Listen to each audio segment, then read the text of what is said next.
so there is a generational logic to it where women were who wanted to make a certain kind of cinema and writing a certain kind of cinema were being cornered into a box of a certain kind, yeah, which was later labeled or as women's cinema.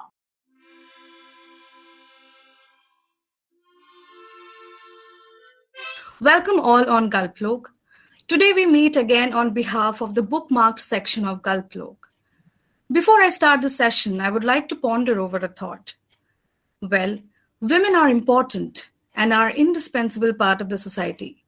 Women's issues have been themes of discussion in industries, but when this set of women take charge and talk about these issues, the whole scenario changes. For everything emotional, there comes an intellectual answer, and when women ask emotional questions, both intellectual and emotional responses are expected out of them. On this note, I would like to introduce you all to today's book, which we are discussing with you all today, Scripting Bollywood, Candid Conversations with Women Who Write Hindi Cinema by Anubha Yadav in the year 2021, published by Women Unlimited. The book is a first of its kind that focuses on the life, world, and writing practices of women screenwriters in Bollywood, an industry that is traditionally dominated by men. Through candid, insightful conversations, 14 women who have penned everything. It touches upon classics like UmraoJaan and Rudaali, potboilers like Aina, Dil To Pagal Hai, spy thrillers like Raazi, and spanky comedies like Vicky Donor. Give their take on female writers and their relationship with commercial Bollywood framework. Women and the collaborative process of filmmaking, how their own realities give rise to memorable stories, and liberating experience of writing for digital platforms. With this, let me now introduce you all to our author and the esteemed panelist with us today. Author Anubha Yadav is a writer, storyteller, novelist, and filmmaker based in Delhi. Yadav has won the Dastan Award in 2014 and has been shortlisted for the Vasafiri New Writing Prize in 2013. She teaches broadcast studies in Delhi University. Her research interest lies in scripting across formats of films, OTT series and podcasts, and scripts of groundbreaking political satire show like Gustakhi Maaf on NDTV. Our first panelist for the day is Harmanpreet Kaur, currently teaching at Tata Institute of Social Sciences, Center for Critical Media Praxis, School of Media and Cultural Studies, Mumbai. Her interest areas lie in cinema studies, art and independent cinema, cinephilia, film festivals, film production and distribution, media industries, transnationalism, diaspora, and visual cultures. Our second panelist, Shantanu Chaudhuri, is a film buff and editor who has worked with some of India's best-known authors like Gulzar, Kiran Nagarkar, Manu Joseph, among others. He has also commissioned and published a number of books on cinema which have won the National Award for Best Book on Cinema and the Mami Award for Best Writing on Cinema, which have been bestsellers. In 2017, he won the Editor of the Year Award, instituted by the apex publishing body Publishing Next. He is also the author of 2 books, Whims, a book of poems, and Icons from Bollywood. Our third panelist is our very own Devnath Pathak, storyteller, writer, and a sociologist, currently teaching at South Asian University in New Delhi and author of a very recent publication, In Defense of the Ordinary. With this, I would not like to take any more time and initiate today's discussion with Harmanpreet and ask her how she looks at the book surrounding on how ignorance has rather shadowed the significance of understanding women screenplay writers and more. So over to you, Harmanpreet. Thanks a lot, Antara, for that introduction, and hi to everybody here. Good evening, first of all, to all of you and all my fellow participants on this panel, and of course, the author of the book Scripting Bollywood, Anubha Yadav. Again, I want to extend my thanks to Antara for inviting me to be here on this panel. And I'm looking forward to having an exciting discussion with everybody here. I would like to extend my congratulations to Anubha for the publication of this very relevant and timely book that I think will prove to be a valuable resource and read for film practitioners, students, academics, cinephiles, or anyone who is interested in the art of cinema. And I'll also want to say that I was very excited when I heard of this book coming out before I got the invitation to discuss it, because of my own research interests and my current research interest in this particular area for a project that I'm working on at the School of Media and Cultural Studies at TIS with my colleagues there. So I would like to approach the discussion of this book from my position as a researcher and a teacher of cinema studies, and my engagement with this discipline for almost the past 10 years, and also my own past experiences as a practitioner in the media industry. So very briefly, Scripting Bollywood takes us through a short history of female screenwriters in the long and illustrious history of cinema in India. There has been some recent academic work done on gendered media work in the Hindi film industry since colonial India, and some of this has been cited in the book by Anubha. And I would just want to add to that discussion with some examples. For example, Debashri Mukherjee, who's been cited in the book, in a very recent book called Bombay Hustle, she addresses certain anxieties that surrounded women's work in the cinema industry at this time. And she also foregrounds the significance of their role as film professionals and cine workers, as she calls it, in late colonial Bombay. Now, when women began working in the cinema industry, not just as actors in an urban center like Bombay in colonial India, there was a certain kind of panic about their participation that Mukherjee documents. She says, and I quote, that women in the 1930s film industry occupied a tenuous space on the social terrain, at once distanced from the sisters in more socially acceptable jobs, and accorded a dubious status within their own workplace. And when it comes to the figure of Fatma Begum, which also Anubha documents in the book, she too was involved in various multiple kinds of labor, as she points out, as Anubha points out. And this was fairly common in the work that women did in the film industry in this early period. And another thing that Anubha highlights is that there's a significant absence of archival material in the case of Fatma Begum, and Rashmi Soni has done a recent work on Fatma Begum, in which she draws upon newspaper reports, court cases which involved Begum, and she stitches together a narrative which, according to her, she says that it was considered symbolic of the desperate situation of several small-scale filmmakers in the transition from silent cinema to the talkies, but it is particularly indicative of the tremendous instinct for survival that women entrepreneurs in the film industry had to summon in this early period. So I thought it would be interesting to also take up some of these narratives which we have about this early period. And if we address the contemporary developments in the film industry, we notice that with the corporatization of the film industry, which also Anubha highlights in the book, this male-dominated space opened up for women behind the camera. And since the 1990s, women have been playing various roles in film and television industries in India. Sangeeta Gopal has also written a little bit about this, and she addresses the emergence of Indian filmmakers since the 80s, like Sai Paranjpai, like Kalpana Lajmi, Annapurna Sen, and others. And she considers that their reception in the press and the media acknowledge their gender and their ability to work in a male-dominated industry. So I think Anubha Yadav's book and her work is an important intervention in an existing body of work around these gendered media practices in India.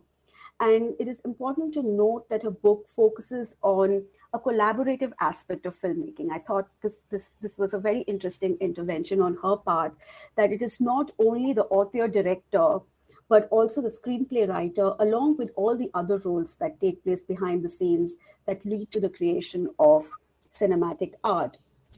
She illustrates the emergence of a new screenwriter in the wake of this industry status, which was ascribed to the Hindi film industry in the year 2000. The screenplay writing course at FTII, the rise of multiplexes and online platforms, and the formation of the Screenwriters Association. So her work is interested in conversing on the art and science of the screenplay, as well as the gendered presence of the woman practitioner.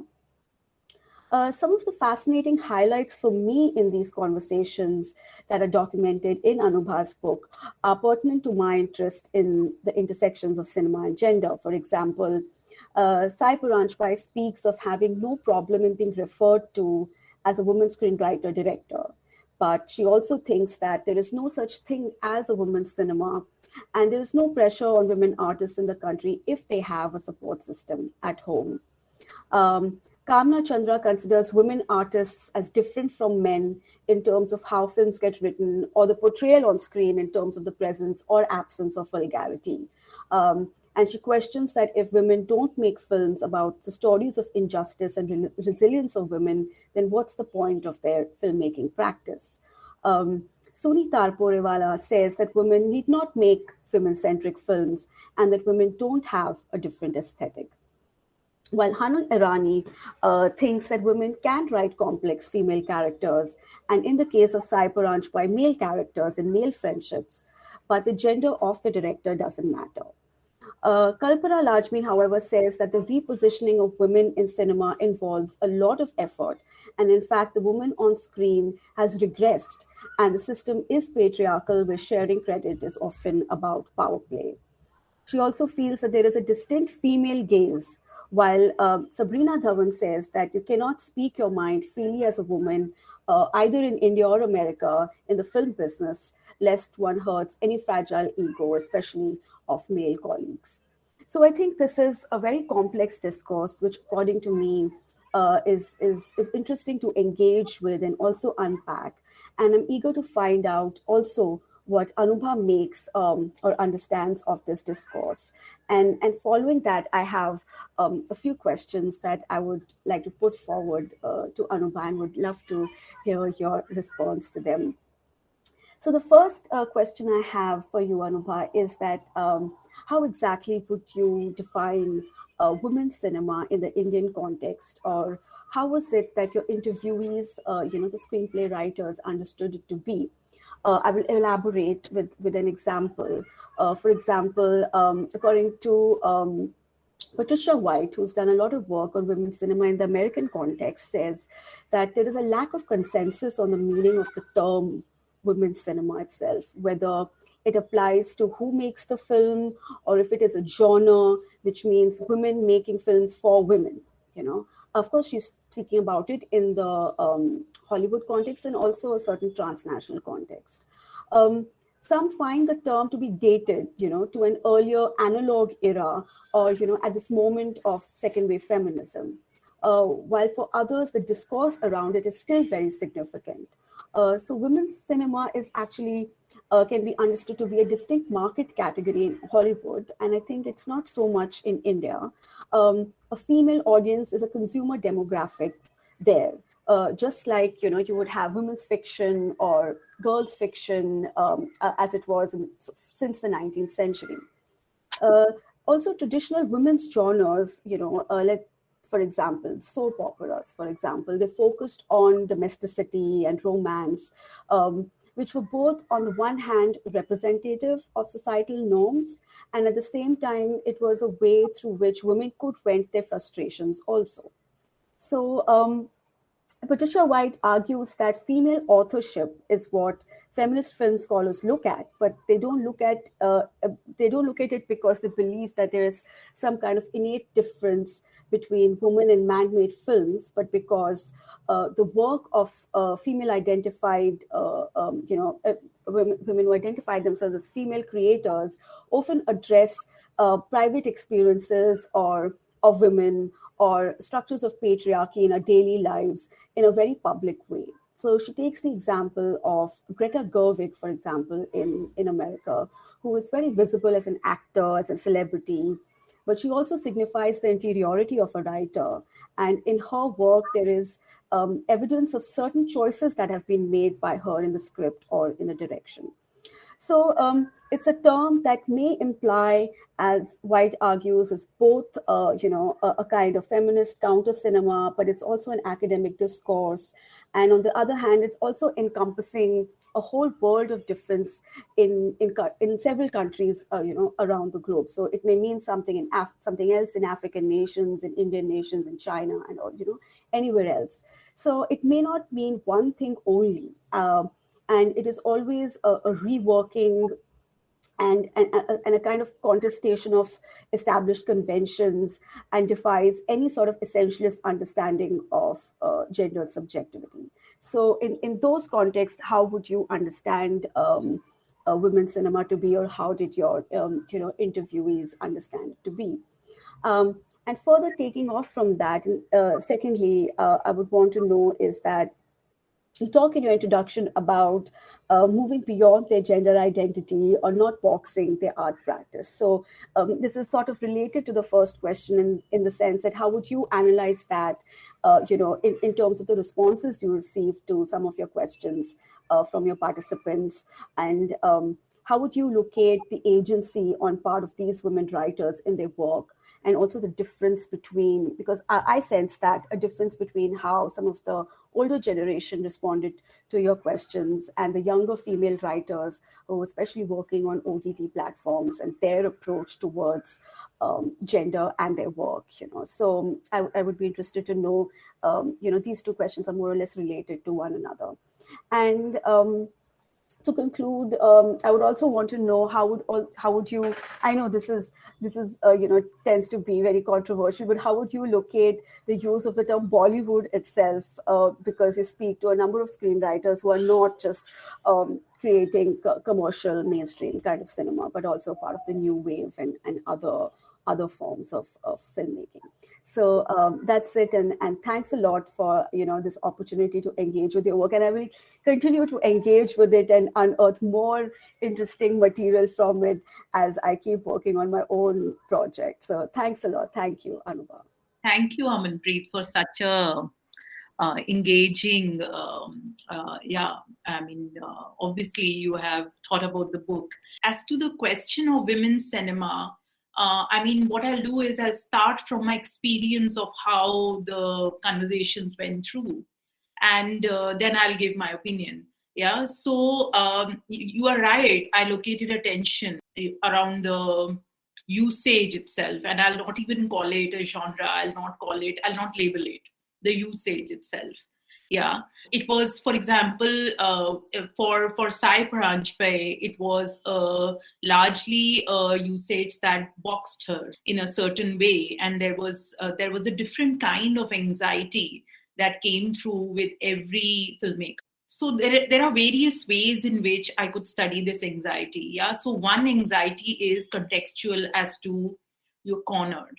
Yeah, so there is a generational logic to it, where women were who wanted to make a certain kind of cinema and writing a certain kind of cinema, were being cornered into a box of a certain kind, which was later labeled or as women's cinema. And then sometimes in India, I don't think it ever became a genre. Yeah, I think it was largely remained a part of alternate cinema. Yeah, and with its specific tensions as to constantly being defined as to something else. Now it's interesting. Just yesterday, I was seeing Ray's Mahapurush. Yeah, it's really interesting. And I always, when I see Ray, I wonder how he manages to give space to women. Yeah, and in such interesting ways, he doesn't dismiss them. Yeah, but at the same time, Ray's cinema never becomes women's cinema.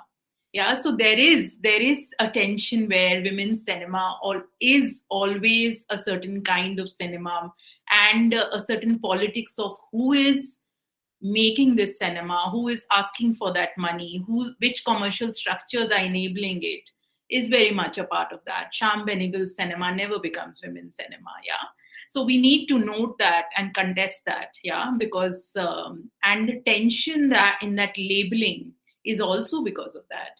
Yeah, and Tanuja Chandra also has a tension around that. And the tension spills over to feminist themes, yeah, and they are also redefining, cautiously defining themselves as to the idea of feminism. And I found that very interesting, yeah. And you rightly noted that the tension changes as you come to today's times. And that's very interesting because I think feminism has changed, and how we engage with feminism and being a feminist in the popular culture has changed. Yeah, and thus I think even the screenwriters are engaging with it in a different way. There is a certain kind of allowing that's happening. Yeah, so yeah, those tensions I noted, and I think as to Patricia White's idea, I don't think we do see a certain definition evolving in retrospect, which becomes a body of work. Yeah. But I don't think this definition is a definition which is being taken by these filmmakers with agency. Yeah. So it's not like a Chantal Ackerman saying that I will make a kind of cinema only. Yeah. And giving it a certain kind of assertion. Yeah. Because I think the larger landscape of Bollywood, quote unquote, and I'll just come to that, makes that rather challenging. Yeah. And it plays out in a very different way in the women's documentary circuit. Yeah. So that would be very interesting to study if we compare, because there the assertion is there. Yeah, where a certain kind of documentary filmmaker, woman documentary filmmaker, can make that assertion without an anxiety and attention, because it doesn't really work within a certain structure where your career can be over. Yeah, because of that assertion. As to the second question of why I chose to call it Bollywood, I'm being asked that, and I think I was aware there was Sai Paranjpay and there is Kalpana Lajmi, yeah, and there is Shama Zaidi ji, who perhaps after she saw the title would have she would have been perhaps rather upset. Yeah, so but at the same time there was a larger structure within which I was placing the book. Yeah, and it seemed that, and in academic circles and in academia, as you know, Bollywood is post 70s. We have adopted and adapted to, and it means certain things, yeah, with certain larger academic connotations. And I wanted those to come within the book because that's the larger structure I'm looking at. They are, even if they are working within the idea of parallel cinema, they're working within that landscape. Yeah. So, and I wanted that to come through. Thank you so much, Harmanpreet and Anubha. We'll get back to you all again in the later part of the discussion. Now, I would like to move to our next panelist, Shantanu. Shantanu, my question to you is that you have been into this space of writing and this whole industry of writing, looking at spaces of creative acts. How does this book address this marginality, or do we see it as a marginal space from a different lens? What is your take on that? Thank you, Antara, and thank you, Kalplok, and very good to connect with you, Herman and Dev. Hi. And Anubha, of course, one of the things about this book is I think I was the first person Anubha sent the manuscript to, and I don't think it took me 15 minutes to say, yes, I would love to. Not even that. I think I came back immediately saying I'd love to publish it. But of course, one of the things that we need to possibly think about while talking about these books, there's this very important books on cinema that are not celeb driven, that are not celeb biographies. We have become, as a publishing, our publishing has become very, very celeb driven when it comes to cinema writing. And unfortunately, for the place I was at that point of time, I couldn't do it. But thankfully for Anubha, she found a equally I think a better publisher in terms of somebody who would understand where the book could be placed. And I think that's great. I don't have any problems with, I have a problem with the term Bollywood per se, because everything, Calcutta has become Tollywood from Tollygunj, the Bengali film. I have a basic problem with that, but I don't have a problem with the title of this book, because I think it addresses a certain Bollywood is a brand, and like the moment you say Bollywood, there are these sort of very lazy writings that come out on Hindi cinema that talk of Bollywood star of the 70s. Now, there was no Bollywood in the 70s. You can't have a Bollywood star. You have to be very specific when you say a Hindi film star. But I get the point of having saying scripting Bollywood, because that sort of gives the book a certain focus, saying that it's Hindi cinema, and it's as Anubha says, it's a certain landscape that it's addressing, and Bollywood incorporates, for good or bad, incorporates both high mainstream commercial, totally paisa usul cinema, which may have nothing to do with how well it represents women, or how so I sort of took to the book primarily because, and that's something I'd like to ask Anubha also going ahead, primarily because writers as a whole, I think, are very, very neglected in the industry. I'll come to one of the questions. I'll just put that during the time you were researching for the book, did you get a different sense of, from your research, from your readings, writings, did you get a different sense of this in Hollywood, say in your studies of Hollywood, or do you think the writer is is neglected primarily in this country? Primarily here we have for the longest time, and even as a film buff, as somebody who has really been, I am ashamed to say that at times, even I don't remember, I didn't know, for example, that Mumbai Diaries was written by Sanyukta, you have included her in the book, and nobody is talking about, there's a Juhi Chaturvedi who gets out there because of Piku, or because of Vicky Donor, because those are very sort of, Vicky Donor is what I call the birth of the concept cinema. I've just written about in my review of yesterday's film, Ayushmann Khurrana's latest. That was the birth of a sort of kind of concept cinema. So Juhi Chaturvedi got written about, but the others kind of didn't. Bhavani Iyer, because of Black, and that got it different. But if she were to write Black with not having Amitabh Bachchan or Rani Mukherjee, would she have been talked about? I don't think so. For the longest time, the only writers I think we have been aware of have been Salim Javed. It's with them that the writers sort of got that kind of marquee billing. Salim Javed presents. For the longest time, we have heard of stories where writers have been asked to just come on the sets and write down things. So I don't think that sort of lends itself to a system where the writer is valued.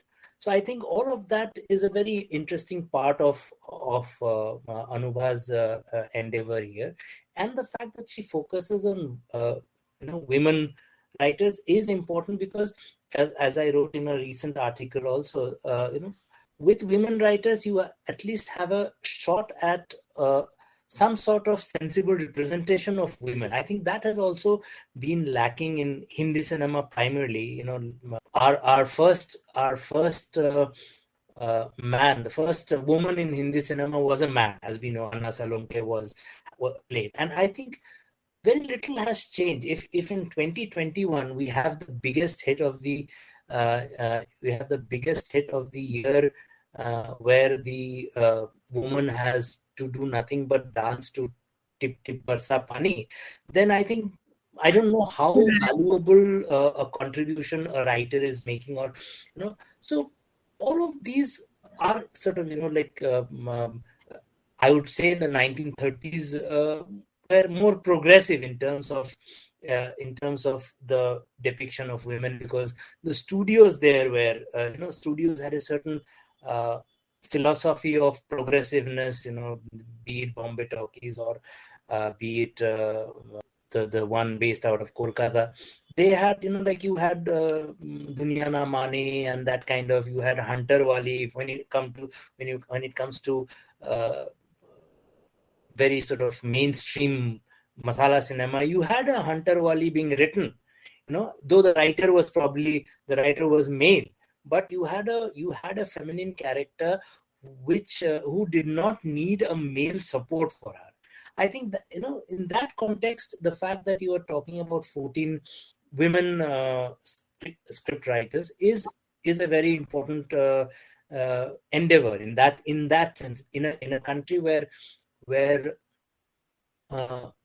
writers per se don't get any importance in terms of and the fact that writers don't get importance is also one of the reasons why a lot of people entering the film industry to go behind the scenes end up writing their own films, because writers are not. If I write a film and if I take it to a production house, more likely by the time the film, if ever the film goes to floors, it'll be an entirely different film than what I have visualized it as. So it's the director takes on the writing aspect also and for good or bad, a lot of our filmmakers, our directors have been men. So instinctively there's a male gaze that comes into the, like even if it's even if the original screenplay writer is a woman, there's a certain filtering that happens there. So I think all of that taken into consideration, I was fascinated by what she has done. I was fascinated also by the fact, and that's a question that I want to also ask, is why, I found it very intimate in the form of the form the book is in, sort of interviews where the subject is talking about her craft one-to-one. It's not being filtered, in the sense it's not a narrative that Anubha is engaging in to bring the world of the woman screenwriter. So that's another that's another aspect of it. But I'd like to get a sense of, has there been, in your, apart from the fact that I asked you about the Hollywood thing, is it any different? Also, the fact is, from say Shama Zaidi to a Juhi Chaturvedi, has there been a substantial shift that you see in terms of women writers bringing something to the table in terms of a representation of women on screen? Like I do have a basic problem with that, because like Rab Dil Bana Di Jodi is, I think, written by one of these are commercial films, but then they're very sort of they come up with a the female characterization is very, very male driven, even if it's a woman writing the film. That is something I find problematic. So has the new crop of filmmakers, screenplay writers, been able to make a substantial difference in that? Are they dependent still on, I know film is a collaborative experience, but do they have, from your understanding of Shama Zaidi's work to Juhi Chaturvedi's work, has there been a shift in the way they, in the landscape in which they write, or the freedom they get to write? That is something that I find I would like to know about. So, and yeah, you were the first person who read the book, and I, for some reason, I had started feeling I'm from Mars, that I want to give this book and nobody's interested in it. It was rather difficult, and then I sent it to Shantanu, and Shantanu immediately called me and said, no, this is a wonderful, wonderful work. It is a much, much needed work. Don't get disheartened. It will find a home. And I can't tell you how much that meant to me. And he has been a soldier for the book since then, in many, many ways. So, yeah. And starting with the first question, Shantanu, as to have screenwriters been invisibilized, is that a culture? So in many film cultures all over the world, there is a larger pattern that the screenwriter is invisibilized in different ways. And it can be to different, relatively it could be different, historically it could be different. For example, in Hollywood, there was a time, as I think many of you would know here, the panelists would know, that there was, from the silent to the talkie era, there's a moment where women screenwriters were actually dictating terms to the studios, and they were doing very, very well. And then something shifted, and slowly, as the talkies took over, studios took over, it became a very lucrative career. And women were actually, they became the supporting cast in terms of writing, and things changed. That's Hollywood. And in many other film cultures, the story is the same. But in Hollywood, what happened differently was that they, over time, they had laws that started enabling and protecting screenwriters in a certain way. We are steadily reaching the point of making, Film Writers Association is really doing a lot of work in that, in protecting. We can still do much more. We still don't have standard payments. We still have, all of that, what you've said. Now, those are struggles that male screenwriters are also going through since ages. So when I used to ask this, and even today I get that question, and many male screenwriters have asked me, ki ab hum pe book likho. And that anxiety is there. Like they've said, you have written that book on women screenwriters, but these issues we also go through. And then I tell them, but just imagine then what are they going through? You are 90% of the industry. They are not even 7% of the industry. At the moment, none of the percentage of professional representation of women in Bombay cinema, Hindi cinema, the larger landscape media ecology is more than 10% anywhere. Cinematography, writing, direction, just pick anything. It's actually lesser than. There's just a couple of names in each of these. There'll be one or two cinematographers. We have women cinematographers, or or an editor or a music director. We probably don't have more than a couple in each category. There's thankfully there are people like Meghna and Zoya and all of who making as directors, but technically speaking, from the technical side, there aren't many names that come to mind straight off. Exactly. I mean, in a lot of these professions, you can actually count them maybe twice on your fingers, and the numbers will start dwindling. But as to so there is a larger invisibilization of screenwriting, and that is because of the nature of the auteur theory and how it grew to be, and the larger logic that the director is. And that tension is also there in this book, where, for example, Hani Rani is saying it's collaborative, it starts from me. And there are some others, Shama Zaidi is saying, no, I shaped myself to the director. That's my job as a screenwriter. And I find that very interesting, because I found it very interesting how you start off the book saying that writers are the ones who get screwed. I mean, I picked it up. That's there. Yeah. So, if that's the that's how sexist it is. Yeah. If that's the truth, and if it still exists, that says a lot. In these 100 years that we have had of cinema, we haven't really made screenwriters, male or female, any higher in the hierarchy of the cinema.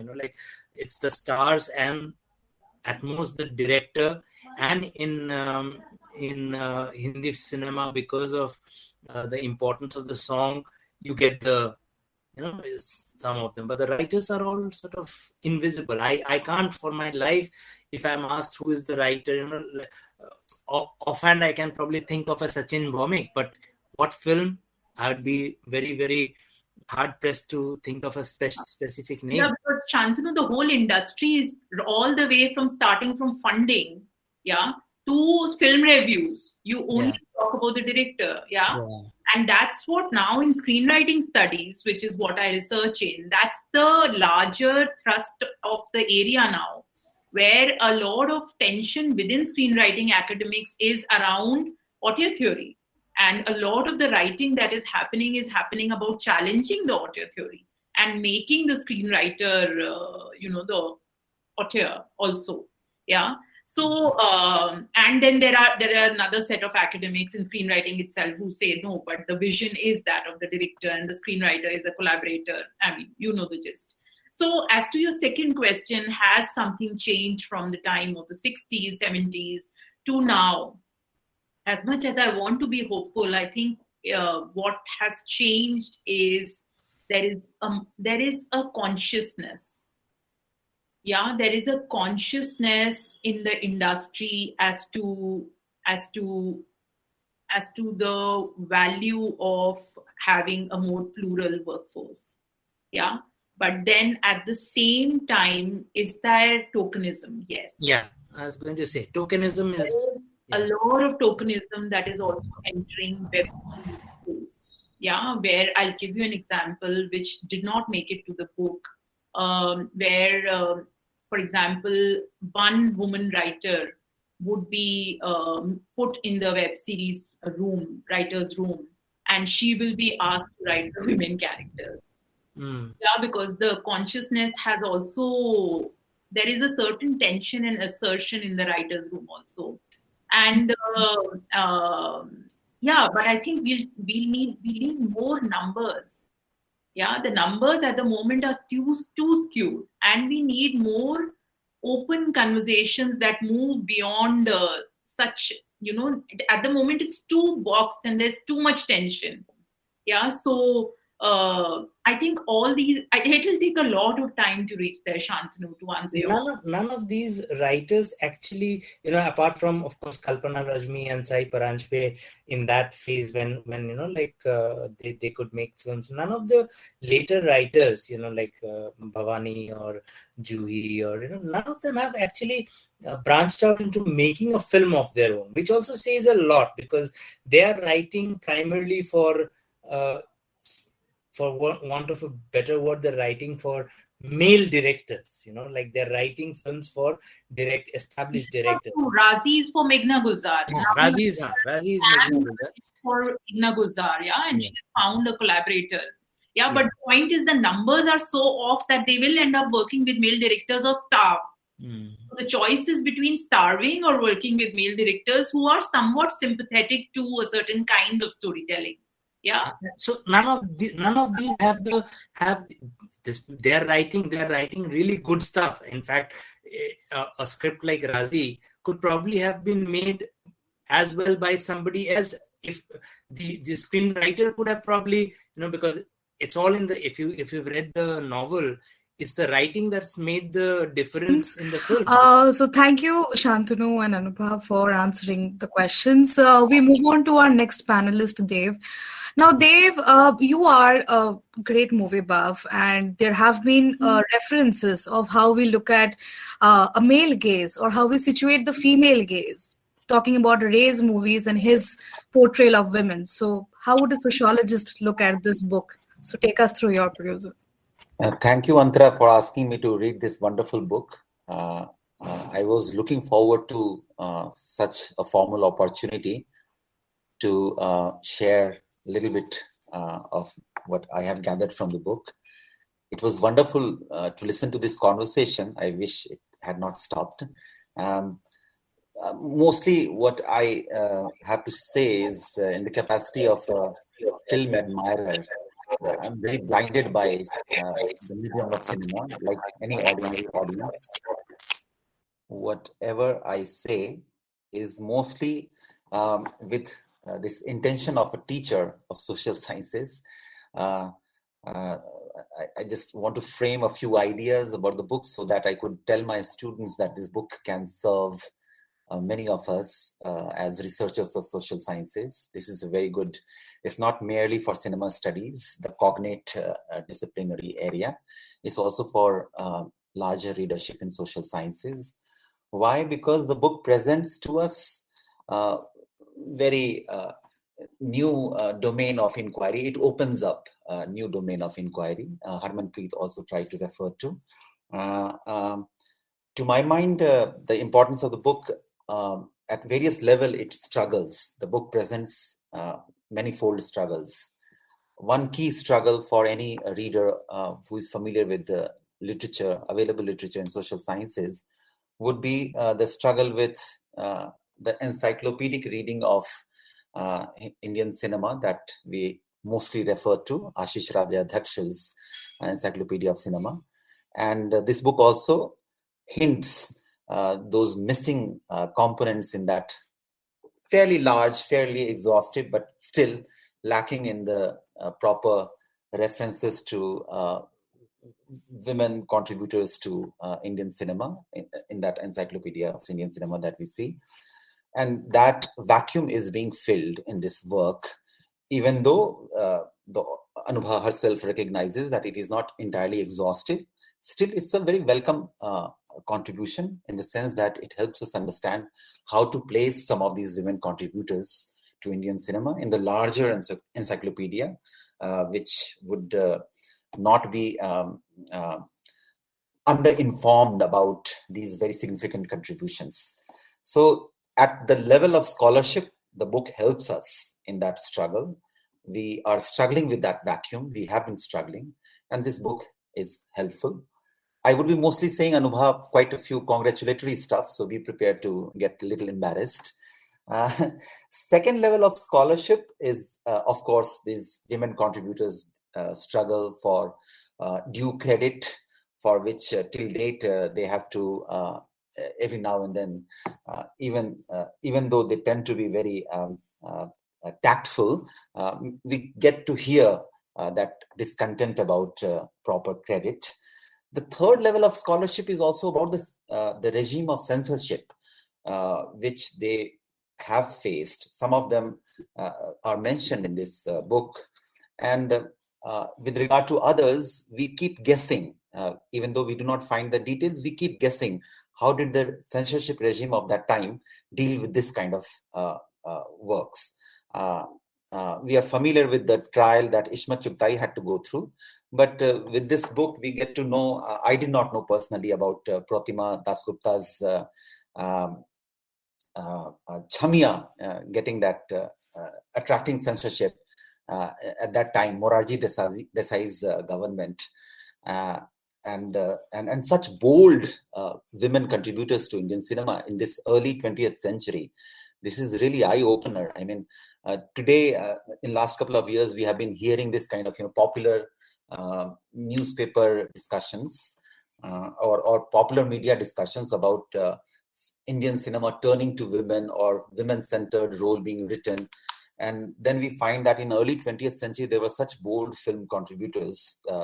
They were writing either directly or they were writing shadow writing, or they started their own production houses. I mean, I didn't know that Jadan Bai had her own production house.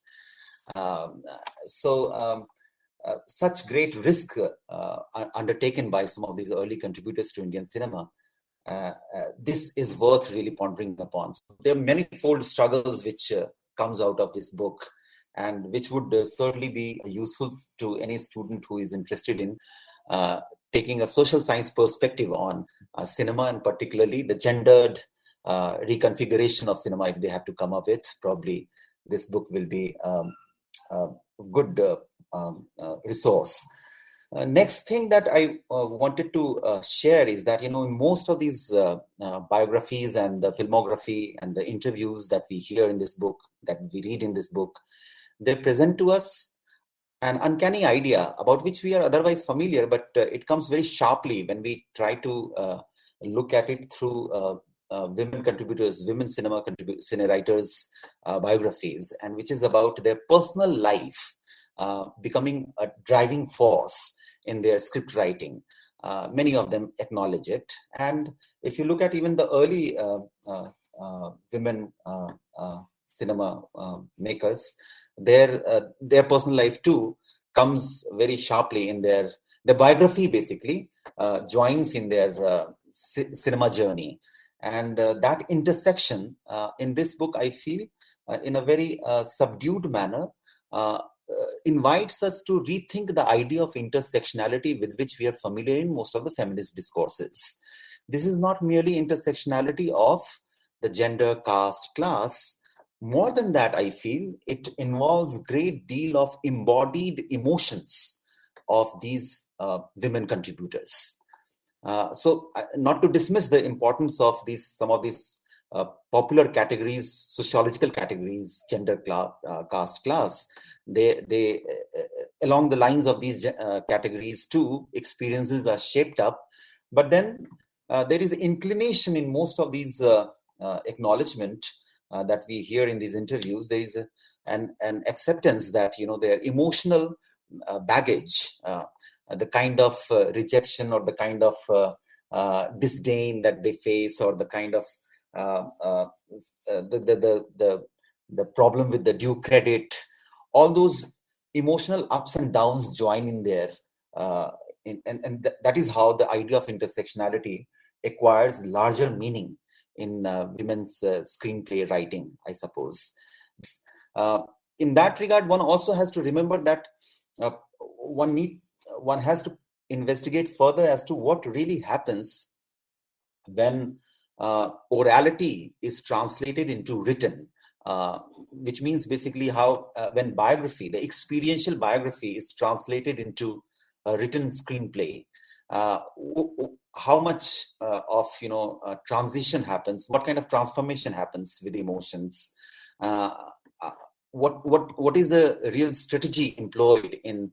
I mean, I'm sure the course that is being taught, the course on screenplay writing, which Anubha also mentions in the book, probably that course would unfold some of these kind of detailing about the strategies, the devices employed in this translation of orality or biographical into screen content.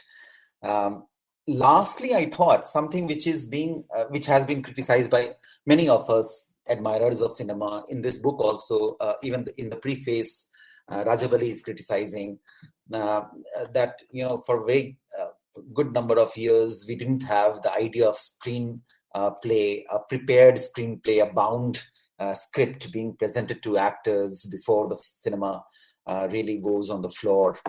And that's lamentable. Many of us have lamented, and we have seen all kind of hazardous results, many of them quite blockbuster, but without script also they became blockbusters.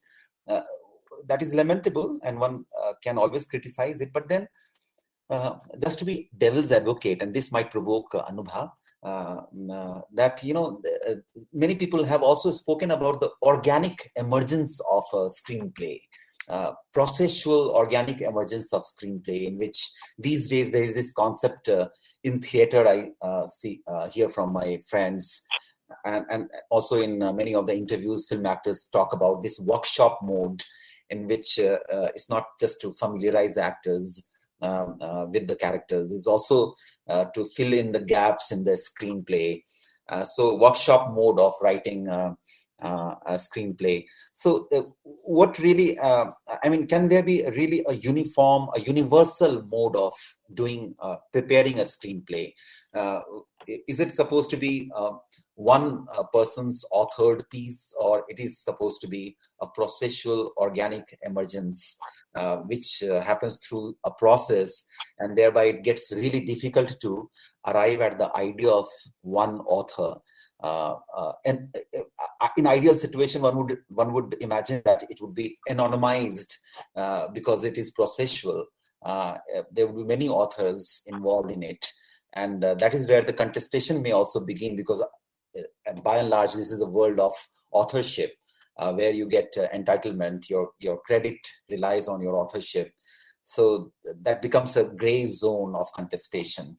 That's where I'm still debating in my mind as to what is really ideal process for the emergence of a screenplay.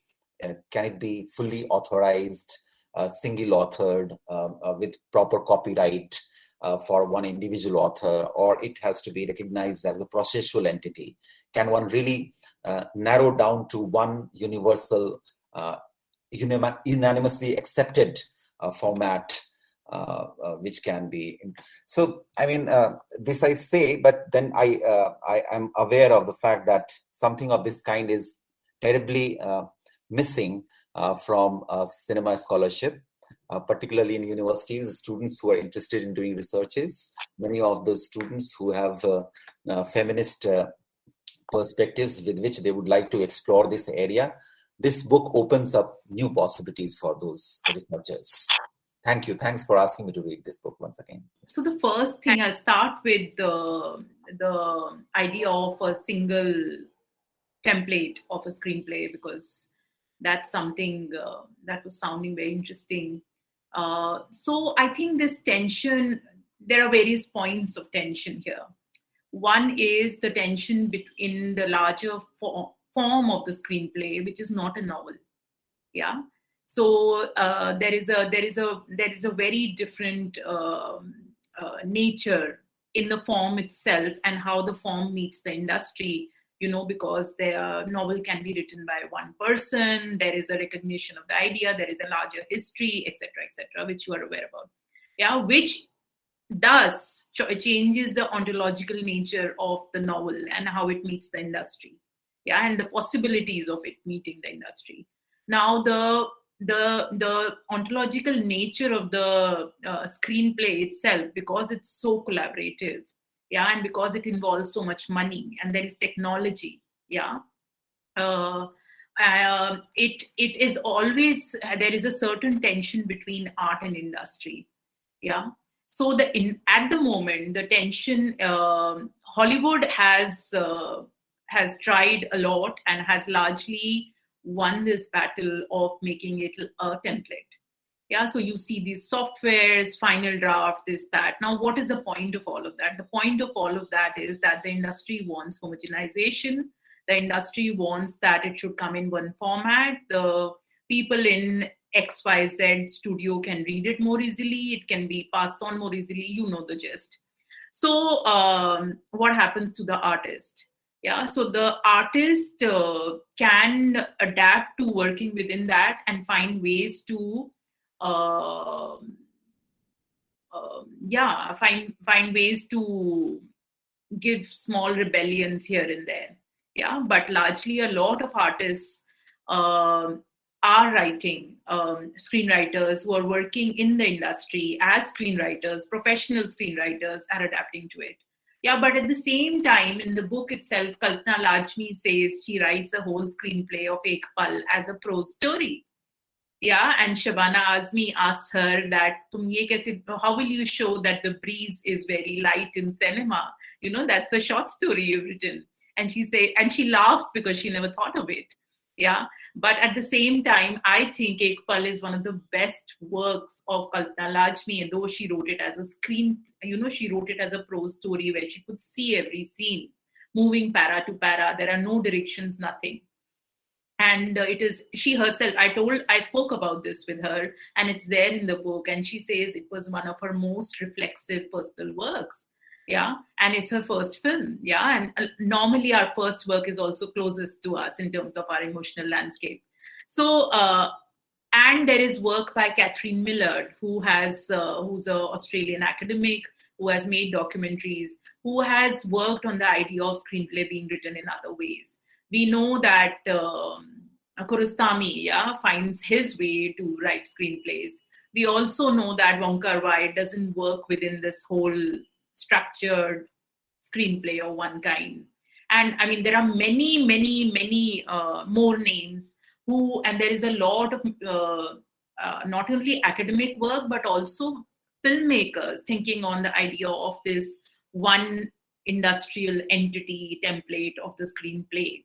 Yeah, and they are rejecting it. Yeah, and they are finding their own ways to write the screenplay.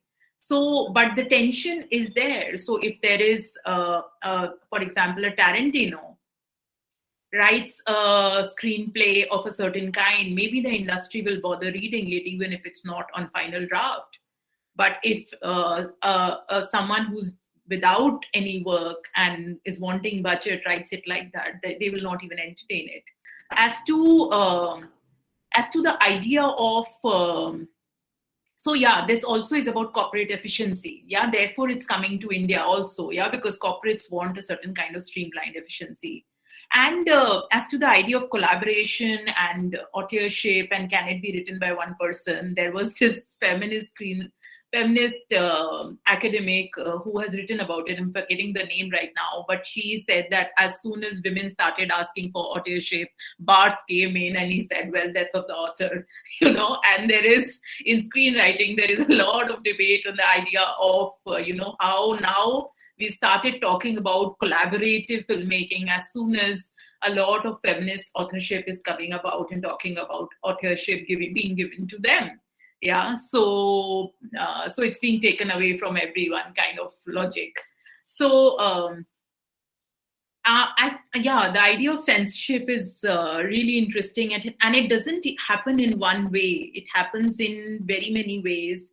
And I think a very interesting point made by Urmi Juvekar in terms of when you take away someone's credit, when you take away someone's work, when you don't pay them, yeah, when you treat them badly in the industry. And because of that, you take away possibilities of writing from them, possibilities of collaboration from them, possibilities of teamwork with them. Yeah.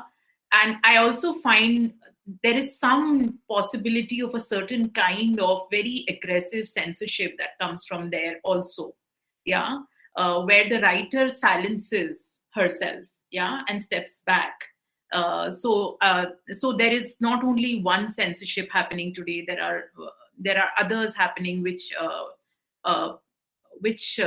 example, Sabrina Dhawan says, I only work with a few writers. Now, who is to say if she starts working with other male or female directors, something else will come? Yeah, but she's saying, I don't want to deal with a certain kind of patriarchy which exists in the industry. So I only work with this person or these 2 people, 3 people. Now, that's also very interesting, where your identity is kind of, making you make certain choices and then removing possibilities of work for you and writing for you, and gatekeeping of a certain kind is thus happening because you want a certain experience to be protected, your safe place to be protected. And as to the idea of orality, I need to think on it. I think also the fact that even Shantanu spoke about the idea of how I chose to do it as a intimate telling. Yeah. So, and when you spoke about how, the screenplay has to be, how does the screenplay change when it's written? I was thinking about how did the book change? Yeah. When it was from spoken to written. Yeah. So, yeah. And a lot of the editors asked me to actually change it to my voice. I would write these interviews. And actually, therefore, the book got rejected from many mainstream publishers. And I refused to do that because it was sacred for me. This was sacred for me. The book had to come out in their voice. And I mean, no regrets. Even if it would have been published, no regrets. I was quite sure about that. But it's interesting, like, for example, some of the interviews in the end I sent for them to see.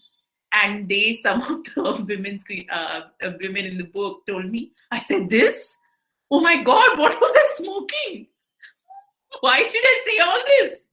Can we do something about it? They were aghast. And he was like, oh my God, what did you do to me? Why have I said such intimate stuff in this book? It was fascinating what happens when 2 people talk, So yeah, thanks for your reading. Very interesting. Thank you, Anubha. My request to all the panelists, if you have more questions. Yeah, I want to add on to the conversation that Dev and Anubha were having. Just a few things that came to mind. I find it really interesting, and also some things that were said earlier. So when you were discussing about this larger invisibilization of the screenplay writers in Indian cinema, do you think that is also because the labor that goes behind screenwriting, the craft or the art or whatever it is, that is something that we don't really see in media? Like, for example, a director, even a lay person, who just watches cinema and has no other interest in it but just enjoying it would know that a director says action or says lights, camera, action, or whatever, or but nobody really knows what goes behind, what's the craft of writing a screenplay, because it is largely an activity that you do privately, and it's not a very in that way. They are on set though. Some people don't know that screenplay writers do come onto set and are also part of the shoot at oftentimes a lot of the times. So that is interesting, and also in response to what they've asked Anubha, that on this idea of the screenplay being organic or not. So it's interesting because on the one hand, filmmaking, like Anubha mentions, is a collaborative activity, right? If you're moving away from the idea of an author, but at the same time, at every level of filmmaking, and in terms of every kind of work that every worker is doing in that collaborative activity, from the person who's doing the lights to the AD to any level, every worker wants that credit for that work they have done, no matter how minor it is. The labor that has gone into their craft, they want that credit because it will lead them to the next job. If they are creating their body of work, which will because at the end of the day they are working as freelancers. So and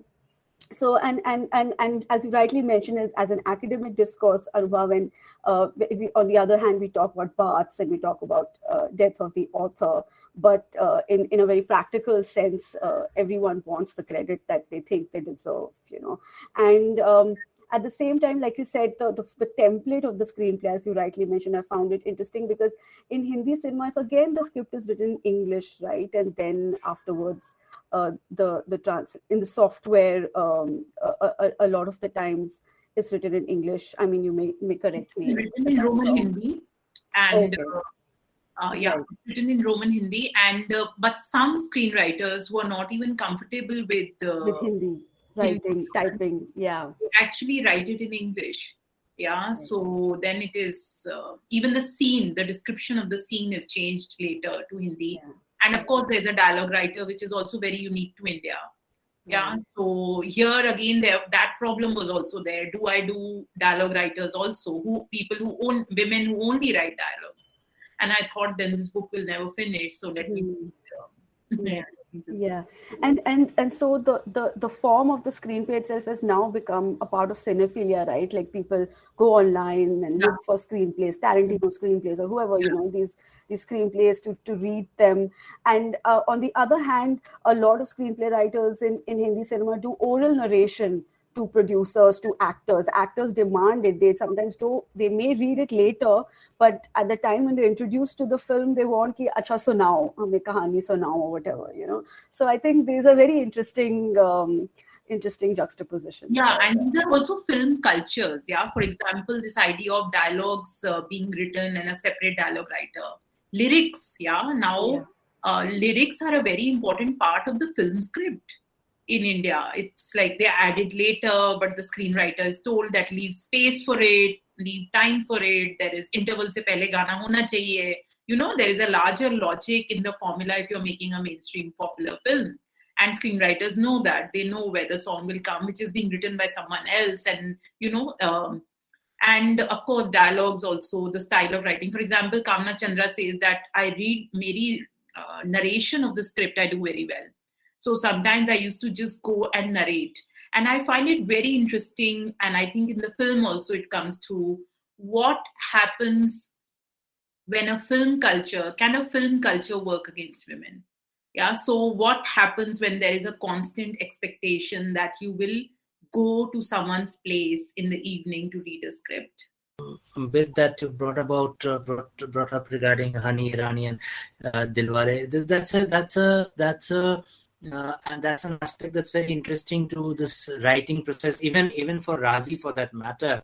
The author, the original author of the novel, was sort of totally relegated out of the picture, and there have been very, very strong indications that the filmmaker and Gulzar Saab, Meghna Gulzar, they sort of ensured that even at festivals where they were called for to discuss the film, the author of the novel, calling Sehmat, was sort of sidelined, wasn't informed, or wasn't so, and he actually came forward to talk about it on so that's also a very like, where does the credit for that? There can be no Raazi without calling Sehmat.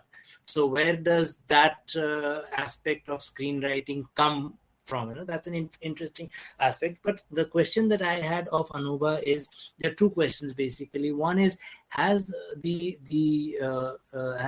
coming of OTT platforms changed it for women writers in any way, or writers? Like, if we are not going to limit it to just women writers, have the OTT platforms made a difference to the breed of writers? Is there more recognition now? And secondly, did you at any point of time think of this book as going beyond Bollywood? Because with Bollywood, at least we know of a Juhi Chaturvedi or a Bhavani or a Sai Pranchpe or Shama Zaidi. When it comes to other cinemas of India, we have very, very little. In fact, even in Bengal, I can think of maybe an Aparna Sen who does writing as much as and of course the OTT platforms have given a number of women writers avenues there. But did you ever think of taking it beyond? And if not, why not? Sure. So first I want to, Shantanu, thanks for your questions. So first I want to start with this whole Raazi thing very quickly, I'll say, because that's where I'm interested in that area. Yeah. So this whole idea is also interesting in this book because Rudaali, is a text which Kalpana Lajmi, Mahashrita Devi. Mahashrita Devi, and she changed the end. Yeah. And Mahashrita Devi was very upset. So upset that it became public, and there was she was very upset with the film. And Gulzar was with Mahashrita Devi on this. And Gulzar was also someone who worked on Rudaali. He wrote the songs, and he does get credit of the screenplay. And Kalpana Lajmi in the book talks about that also. And I asked her, do you want to say it on record? And she says, yeah, I want to say it on record. That the credit of the screenplay to Gulzar is contested here, which I found that really interesting. So, the end for Kalpana was very important. And she said, I just couldn't do the end of Mahashweta. And it was a different time. And for me, it was so defeatist that I might as well not make the film. I couldn't take away everything from my character. Yeah, and there should be something which was life-affirming. And so I think, this whole idea of adaptation and where is that line? Yeah, and when does it take another form? And is that form an independent form? I think that form is an independent form. Yeah, it's like, I think that's my position. So, but of course, you are right that there would be no Raazi without the initial writing of the book. Yeah, that's much true. Coming to your question on OTT platforms, have things changed? And I think what has changed now is that suddenly the writer can't be removed from a writer's room, although it happens, but it happens in very dire situations because the writer's room has kind of become sacred. Because what is happening now, you don't want 3 hours of a film. Now one season is what? 1 hour episode, one season, 10 episodes. This is 60 into 10 episodes. Yeah, there's a lot of hours of writing that has to be done by a writer's room. They know the characters, they know the ecology, they know the plot. If you keep changing them, there is a problem. So suddenly the writer has become the focal point. The writer's room has become very important. Yeah. Now, what is the nature of the writer's room? Are the same gendered issues which are in the larger media ecology walking into the writer's room? Yes. Is there tokenism? Yes. Is there sexism? Yes. Is there gendered writing? Yeah, because you're a woman, you write woman. Because you're a man, you write men. Oh, this is action. So yeah, let's give it to all men team. Yes, that's happening. All of that old media ecology is walking into the writer's room. Yeah, but the fact that there is so much writing needed and so much writing is needed, so there is more room for everyone, because the amount of writing needed suddenly is just too much. Yeah. So that landscape has totally changed, and the writer's room doesn't change unless like I said, yeah. So A Sacred Games was written by there is a head writer and there is a writer's room, and it was written by more or less the same writers as the seasons go. You don't want to change your writers. How hard it was to really find access to, I mean, with Aparna Sen, you didn't get that access, but with those who you could interview eventually, how hard it was to really get. I mean, you have been very polite in the book. You acknowledge with gratitude, but then for those who are not part of that world, it seems like, oh my God, it must be. You must have good contacts, and therefore you got to interview them. That kind of idea one gets. So a trivial one. Yeah. So Dave, actually, I some of the people were numbers and emails were not difficult, because I come from a background. I have worked in NDTV. I worked in Times of India. I have enough people I can ask numbers from, genuine numbers. So emails and numbers were not a problem. But what was the problem is the larger culture that there is in Bollywood, where emails will not be answered that way quickly. Yeah. And phone calls, if they are writing, yeah, they don't want to entertain long interviews because they are in a zone. Yeah, those problems were there, but they were more. I mean, there was some women screenwriters with whom I struggled more, and they were not interested. And I think a lot of screenwriters and larger media ecology doesn't understand the value of archiving. It's for them, the practice is so important, and the daily struggle of practice is so intense, and which I totally empathize with, that I think this just takes a backstage. Yeah, survival mode is always there. So that was a big bit of a Sai Branchway was very difficult. Because also she is not someone who is accessible on mail. She doesn't check her mail. Yeah, finding her phone number was difficult. I had to go through FTII, and someone in FTII she was in touch with, and this and that. Yeah, and then she said she's not interested because she's doing her autobiography. She's busy with that. So those things happened. So there were relatively different kinds of difficulties that happened. Bhavani Iyer got cancelled because somehow our stars were mixed up. It got cancelled 4 times. Every time I was in Bombay, something really horrible happened to her. And I told her, maybe I should not interview you. Because every time I contact you, you're in the middle of something so intense. And then finally, in the 5th time, it happened. So yeah, it was challenging, but yeah, not that much. So with this, I will have to wind up today's formal discussion session. And on behalf of Gulplok, I would like to thank our author, Anubha, all the 3 panelists who have given us their precious time and had such an amazing discussion, talking about things which have at least brought us out of the echo chambers of the male-dominated screenwriting and more. So I hope those of you who have not read the books would do so now. Thank you so much. I'll meet you people in the next episode. Just give me a second. I really want to thank Gulplok and for all the effort over the last month to put this together. Thank you, Antara, for all those mails, that effort, and for coordinating this and anchoring this today, moderating this today. And a lot of gratitude and thanks to all of you for giving your time to read the book and then be here for so long. Thank you so much. I really appreciate it. Thank you.